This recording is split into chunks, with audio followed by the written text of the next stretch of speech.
If you go to money and banking, literacy ఖచ్చితంగా ఉండాలండి. లిటరసీతో పాటు ఫినాన్షియల్ లిటరసీ అనేది ఖచ్చితంగా ఉండాలి.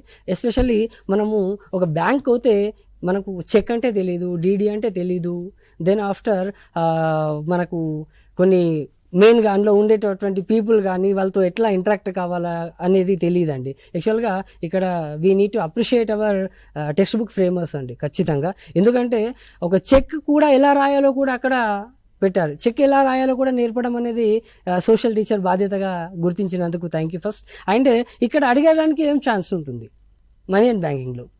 ఫర్ ఎగ్జాంపుల్ బార్టర్ సిస్టమ్ అనేది మనకు చాలా మందికి తెలియదండి. బార్టర్ సిస్టమ్ అంటే, బార్టర్ సిస్టమ్ అనేది ఏంటంటే exchanging of the communities, exchanging of goods.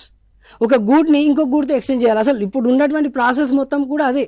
ఇప్పుడు మన దగ్గర ఉన్నటువంటి మనీ అనేది ఎట్లా ఎవాల్వ్ అయింది అనే దానికి రీజనే బార్టర్ సిస్టమ్.